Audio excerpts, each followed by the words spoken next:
बिस्मिल्लाहिर्रहमानिर्रहीम अस्सलामु अलैकुम। मैं हूं करामत मुगल और मेरे साथ हैं खालिद जमील साहब, सीनियर जर्नलिस्ट हैं, एबीएन न्यूज़ के ब्यूरो चीफ इस्लामाबाद हैं। बहुत शुक्रिया आपके वक्त का।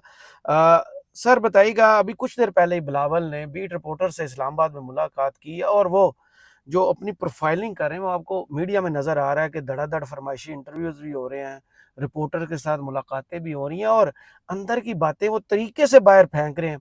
वो बार-बार इस अज़्म का इज़हार कर रहे हैं कि 25 तारीख तक, 25 अक्टूबर तक आईनी तरमीम पास करवा लेंगे। कौन से नंबर्स हैं पीपल्स पार्टी के पास जो जो अपना वज़ीर-ए-आज़म नहीं ला सकती, वो आईनी तरमीम करवाने बैठे हुए हैं? उनके पास रॉन्ग नंबर है। बिल्कुल ठीक कहा आपने। उनके पास वो रॉन्ग नंबर है जो 70 साल से नंबर पूरे भी कर रहा है, नंबर तोड़ भी रहा है, नंबर खराब भी कर रहा है। सही। और वो रॉन्ग नंबर इनके नाना हजूर की जी। जान भी ले गया। वो रॉन्ग नंबर इनकी वालदा की जान भी ले गए। हुँ, वो रॉन्ग नंबर इनकी हुकूमतें भी 3-4 दफा खा गए। हुँ। वो रॉन्ग नंबर इनके पास है अभी, जिसके तवक्को के ऊपर उम्मीद लगा के बैठे हैं कि वो ना सिर्फ गिनती पूरी करके देंगे, बिलावल साहब को वज़ीर आज़म भी बनाएंगे। माँ सदके जाए। ठीक है। अब देखें, आप ये कह रहे हैं जी, वो कह रहे हैं 25 तारीख था। अब इसी इसी प्रेस टॉक के अंदर उन्होंने ये कहा जी कि 25 अक्टूबर डेडलाइन हमारे लिए तो नहीं है, हुकूमत के लिए हो हाँ, सकती है। बिल्कुल ऐसे ही कहा। ये भी तो कह रहे हैं ना वो साहब। हाँ, दूसरी तरफ इससे पहले वाली अभी तो किया उन्होंने बीट रिपोर्टर पीएस पार्टी। जी। इससे पहले जो high supreme court court supreme supreme court के कोर्ट वाले। रिपोर्टर्स थे, उनसे जो बातचीत की थी, उन्होंने मुलाकात की थी, उसमें उन्होंने ये कहा था गालबन कि शायद उन्हीं से कहा था कि 25 के बाद अगर हुआ तो फिर आमने सामने हाँ, हो उसी जाएंगे। में ये पहली दफ़ा कहा था। ठीक है। हुँ, वहां वो कह रहे हैं कि 25 के मामला आगे गया तो आमने सामने हो जाएंगे, और यहाँ वो कह रहे हैं जी कि 25 है, हमारी डेडलाइन नहीं है जनाब। हुँ। तो पहले ख्वाजा आसिफ के हामी थे, बल्कि ख्वाजा आसिफ वजीर दिफा ही है ना, उनके हामी थे। वज़ीर मज़ाहिया वज़ारत है वो। तो उनके हामी थे, हाँ, अभी कह रहे हैं कि नहीं जी हमारी नहीं, उनकी हो सकती है। तो हुँ, इनके अपने बयानात के अंदर कंट्रडिक्शन है। हुँ। पाकिस्तान में इस वक्त नून लीग जो है कि वो कॉन्स्टिट्यूशनल पैकेज के ऊपर कोई कोशिश नहीं कर रही। माँ स्कूल सवाए चिल प्रोग्राम। पिछले जब से मुंह की खाई है इन्होंने, मियाँ साहब को यहाँ बुला के जलीलो रसवा करवा के वापस लाहौर भेजा, उस वक्त से अब तक सिवाय एक आजम नज़ीर तारड़ साहब और इसहाक डार साहब की जो मुलाकात हुई थी, जी। एक दफ़ा इरफान सिद्दीकी साहब को पहले टो लैंड ली भेजा सी, और फिर ऐवान सदर में जो मुलाकात हुई वो है। हुँ, तो ये ऐवान सदर वाली मुलाकात में जरदारी साहब, नवाज शरीफ दोनों थे, और बाकी इनके छोटे छोटे बालकिए 2 नंबर 3 नंबर जो हैं वो भी इसमें शामिल थे। तो वहाँ पे जो भाई देखे ना, नवाज शरीफ का हुँ। नंबर 2 शहबाज शरीफ है ना, जी, जी, मुझे समझ आ शहबाज गई। शरीफ का नंबर और नंबर इसहाक 2 डार है, इसहाक डार। तो वही है ना। तो अब उधर नंबर 2 बिलावल है, अब 2 नंबर आप पंजाबी वाला 2 नंबर समझ रहे हो, मेरा की कसूर है इसमें? तुझे भी ना समझना, लोग भी समझ लोग भी ना जाएँगे। समझना पंजाबी वाला 2 नंबर। तो वो अगर थे उनके, तो वो इसीलिए थे बेसिकली, जो मुलाकातें की गई थी कि उनको कह सकें अच्छा जी इंज नहीं तो इंज कर लेंगे, इंज नहीं तो इंज कर लेंगे, अच्छा सही, तुसी यह कह रहे हो सी यह मान लेंगे, तुसी साडी यह मान लो, मतलब सही। ये कर रहे थे। लेकिन मेरा ख्याल है कि वो इनकी चीज़ें जो हैं कि वो नहीं है। अब इनके अपने बंदे जो हैं कि वो, बल्कि हमारी चैनल पे खबर चल रही थी, 10 से 15 लोग इनके मुल्क से बाहर हैं। जी। ठीक है। उनको रोज़ फ़ोन ख़त पत्र भेज रहे हैं कि जनाब आप फ़ौरन फ़ौरन 15 तक आ जाएं, आ जाएं, आ जाएं। अब देखिए उनमें से कितने आते हैं। हुँ, जो यहाँ पर हैं वो भी उनमें से कई लोग जो हैं कि वोट देने के लिए तैयार हैं। उन्होंने कहा अच्छा ठीक है, निकी होएगा नैल कर दोगे ना जी, हुँ। वोट आंदे ही नहीं, पाड़ नहीं आंदे, बीमार सही। कोरोना हो जाए, जिवें मियाँ गुल हसन साहब दा अचानक आज तबीयत खराब हुई, बाज़ लोग कह रहे थे शायद कोरोना डायग्नोज हाँ, होया, कोरोना या डायग्नोज़ हुआ। शेर अब्दुल मरवत को कोरोना हो गया। उनकी तो हालत बहुत ख़राब है। ठीक है। ते अगर अचानक कोई बंदा बीमार हो जाता तो की करोगे ना, ये तो जबरदस्ती हो जी मैं बीमार हूं, मैं आ ही नहीं सकता। हुँ। ठीक है, मैंने कोरोना हो गया, सारे लग जाएगा, फिर की करोगे? उन्होंने कहना अवैस ठीक है। अवैस लगारी भी कोरोना चाहे सी। ठीक है।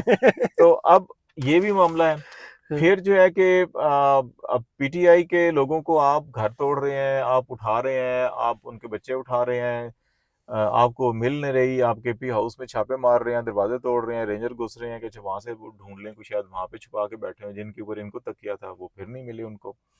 और जिनके ऊपर जिनके नाम लेते थे ये, उनमें से इन्होंने दो को, और वो स्वात वाले को भी बल्कि जो है कि रेफरेंस उसका डाल दीजिए, attorney deputy attorney advocate general रहे थे तो सरकारी मुलाजम अब कैसे बन गया, मैंने उसका हुँ। भी एक रेफरेंस डाल दिया।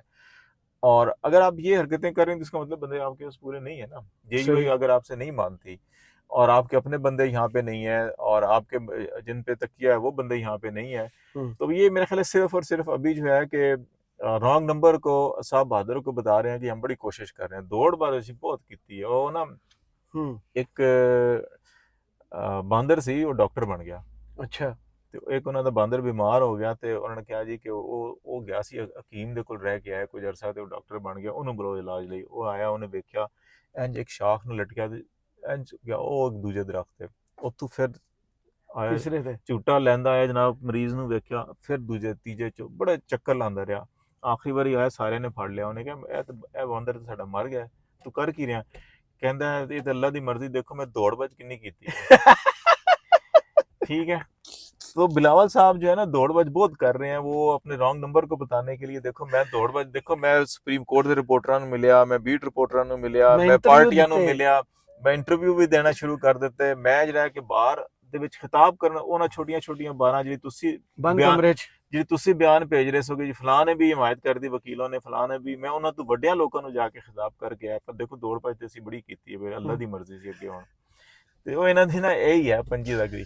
सही।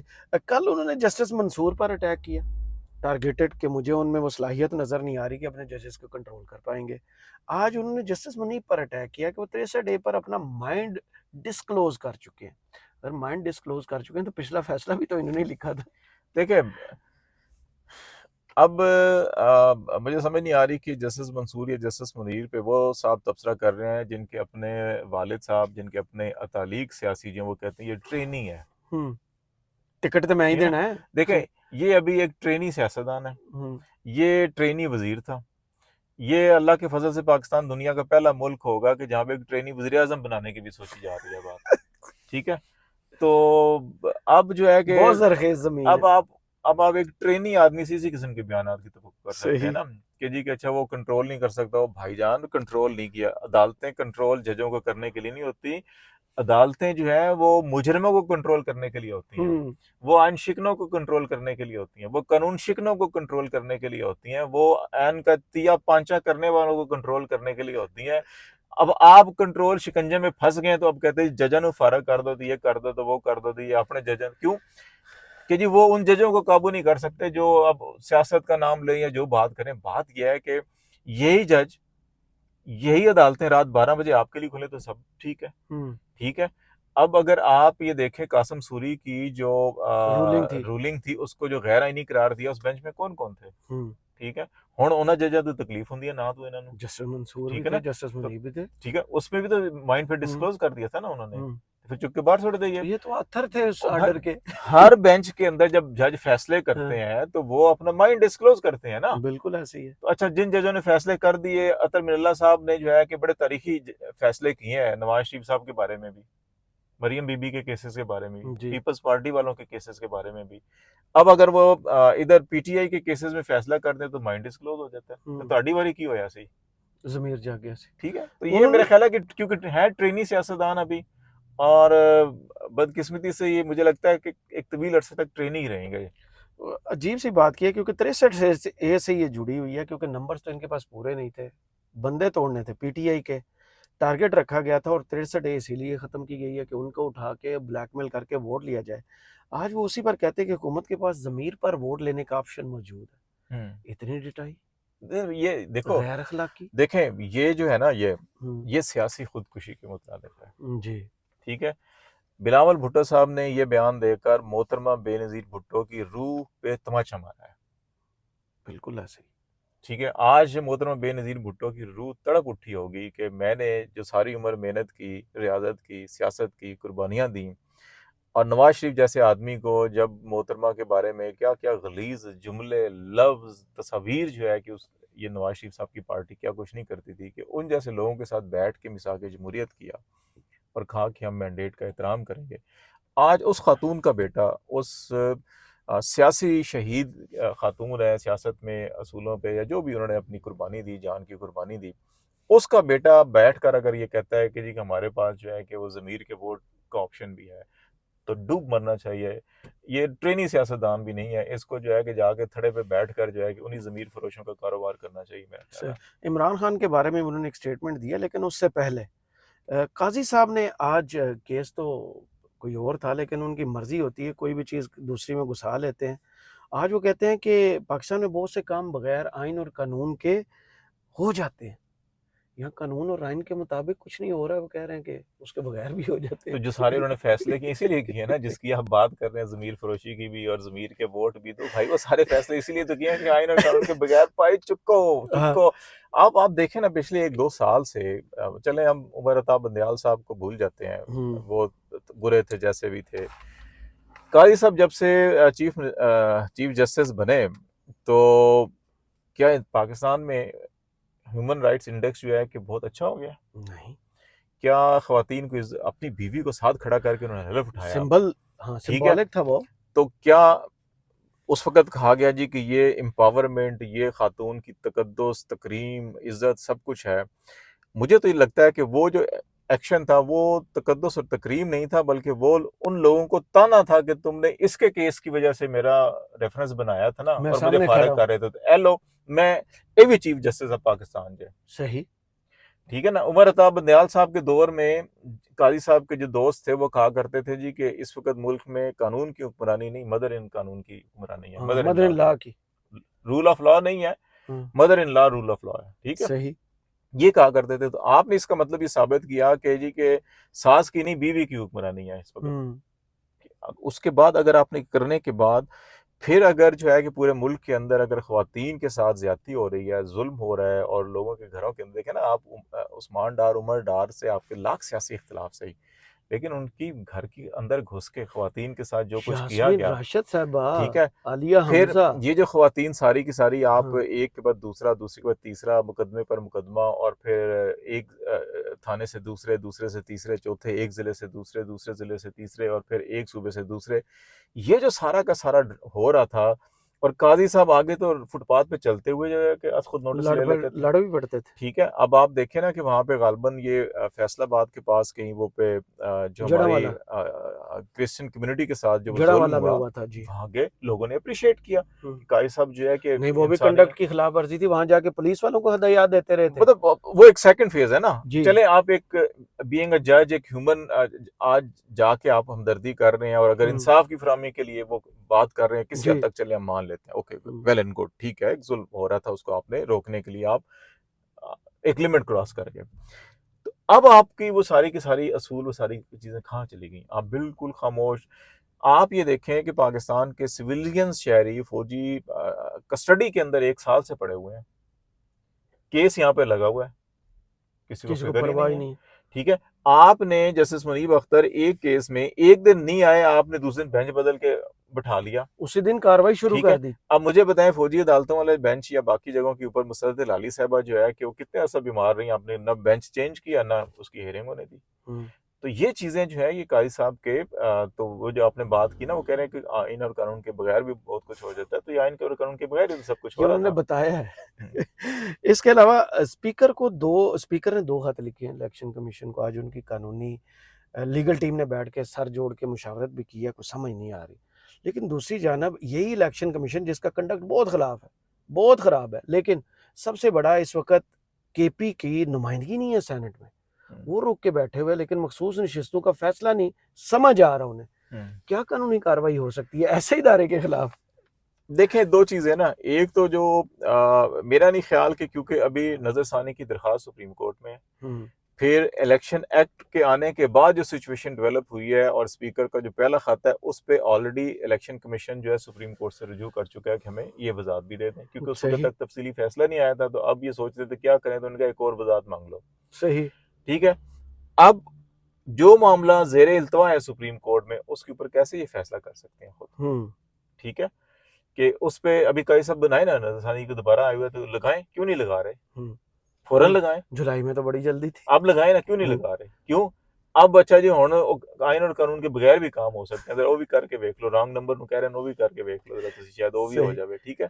इधरों खत आ रहा है कि अच्छा तू इधरों कर दे जी, सुप्रीम कोर्ट जवाब नहीं दे रही, तो मैं भी आईनी इदारा हूँ, मैं भी एक सही। अदालती फैसला कर सकता हूँ। लेकिन मेरा ख्याल है कि इलेक्शन कमीशन के पास ना तो ये पावर है कि एक मामला पेंडिंग है, ज़ेर इल्तवा है, और उसके मज़ीद वज़ाहत के बगैर अगर ये कुछ काम करेंगे तो ये खुद फँस जाएँगे। अभी वो इसलिए भी हैं कि उस फ़ैसले के अंदर बहुत कुछ इनके बारे में लिखा गया है, तफ़सीली फ़ैसले में भी। तो अब ये डर रहे हैं कि जे हमने होर कम पाया ते कोई होर साडे कम ना पै जाए। ये ते कोई पता नहीं पंजी तो बाद साहब है भी या नहीं है, फिर की सही। होएगा, साडा की बनेगा। एक तो ये है। दूसरा जो है कि इस मामले को पेशावर हाई कोर्ट में भी चैलेंज किया गया ना, वहाँ पे जी, ये कहा गया जी कि अभी तो ये मुकम्मल नहीं है और ये कॉन्स्टिट्यूशनल पैकेज भी आ रहा है और ये सेनेट कंप्लीट नहीं है और ये इसके ऊपर कुछ इलेक्शन कमीशन से शायद जवाब भी मांगा गया, तो वो हुँ, मेरे ख्याल है पेशावर हाई कोर्ट में भी। जी, और वहाँ शायद लार्जर बेंच बना रहे हैं अब उसको, लार्जर बेंच बनेगा तो दो जगहों के मामला लिटिगेशन होगा, तो मेरे ख्याल है उसमें ये अभी कुछ नहीं कर सकेंगे इलेक्शन सही। कमीशन उसमें। आखिरी सवाल बिलावल की गुफ्तगू से ही। वो कहते हैं कि इमरान खान 2022 में अगर कोई सियासी फैसले कर लेते, तो आज दोबारा वज़ीर-ए-आज़म होते। उन्होंने सियासतदानों की बजाय एस्टेब्लिशमेंट से मुज़ाकरात को तरजीह दी है। अब मुझे उनका कोई सियासी मुस्तकबिल नज़र नहीं आ रहा। नहीं, मेरा ख़्याल है कि बिलावल साहब को ये देखना चाहिए कि देखें कि उनकी वालदा या उनके नाना जो है कि क्या वो हर कीमत के ऊपर इक़्तिदार के लिए सियासत करते थे? हुँ, बेनज़ीर भुट्टो को जब पहली हुकूमत मिली थी तो उसने बाद में कहा कि मैंने गलती की उस वक़्त हुकूमत लेके, जब साहबज़ादा यकूब को वज़ीर ख़ारिजा बनाना पड़ा था उनको और जी, जी। पिंडी में जाके मुलाकात जी, जी, उनकी हुई बिल्कुल। थी कि मुझे हुकूमत नहीं लेनी चाहिए थी, हुँ, बैसाखियों के ऊपर। और वो इस पे भी बाद में कायम रही थी कि बैसाखियों वाली हुकूमत नहीं, जो अब इमरान खान इमरान का है। खान ने भी वही ठीक कहा। है, तो इमरान खान तो उस पे वो सोच या उस नज़रिए पे खड़ा है जो बेनज़ीर भुट्टो का था। तो इसका सही। मतलब है कि बिलावल भुट्टो अपनी माँ की सियासत पे भी कह रहा है कि पागल सी, हुँ, चवल मारी सी उन्हें, हुकूमत ऐ नहीं कीता ते ओ कीता। ये बेवकूफ़ आदमी है। ये मैंने कहा ना कि ये रॉन्ग नंबर के सहारे पे ये समझ रहे हैं कि अच्छा जी पाकिस्तान में रॉन्ग नंबर ही सब कुछ है और हम उसके ऊपर करेंगे। बिलावल साहब को ये मालूम है कि उनकी पार्टी सिंध में इस वक़्त जो है कि बमुश्किल कोई 35 से 40% सीटें जीत सकी थी और इनको दी गई हैं सीटें और वहाँ पे जी, सिंध हुकूमत इनको दी गई है। अब इनको पता है कि हमारा फ्यूचर ख़त्म हो चुका है। हमारा फ्यूचर सिर्फ़ जो है कि वो अब शहबाज शरीफ साहब की तरह बूट पॉलिश करने में है। तो इसलिए वो जो है कि वो इस किस्म की बात कर रहे हैं कि शायद ये हम करते रहेंगे तो हमें दोबारा सिंध में हुकूमत मिल जाएगी।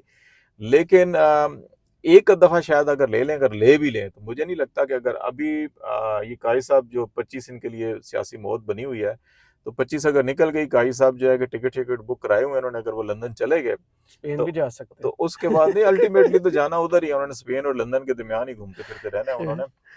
तो फिर जो मामला है कि वो फिर इनके ये बूट भी काम नहीं आएँगे, बूट तशमीश में काम नहीं आएँगे। हुँ, और एक साफ शफ़ाफ अगर इलेक्शन हो गया तो उसके बाद फिर ये ईवीएम ये वो हर चीज़ जो है कि आपके अंदर रिफ़ॉर्म्स आएँगी और वो रिफ़ॉर्म्स इनको कहीं सूट नहीं करती, इनको भी और वो रॉन्ग नंबर को भी सूट नहीं करती थी, जिन्होंने पहले भी जो है कि राजा साहब को धमकी दी थी कि डट जा आईनी ये नहीं असी अमल तो असी करना है अब लेकिन अब कहते हैं जी कानून है असी तो अमल करना है। हुँ, उस वक़्त कहते थे नहीं अमल हमने करना है तो हमारी मर्ज़ी का कानून बनाएँ। याद है सही। ना ईवीएम के जी, मामले के बिल्कुल, अंदर? बिल्कुल, बिल्कुल। खत लिखते थे और पिटीशनिंग तलत करते हुसैन थे। साहब ने एक विला किया था, उस पर एक्शन ले लिए थे इलेक्शन हाँ, कमीशन ने। तो ये जो है ना कि हुँ, इस किस्म की सोच यहाँ पे पाई हुँ, जाती है, तो मेरा ख़्याल है कि उसके बाद फिर अगर ईवीएम आ गया तो फिर ये सारे व्हाइट हुँ, वॉश हो जाएँगे। सही। बहुत शुक्रिया खालिद जमील साहब आपके वक़्त का। कमेंट्स बॉक्स में ज़रूर बताइएगा वीडियो आपको कैसी लगी। इजाज़त दीजिए। अल्लाह हाफ़िज़।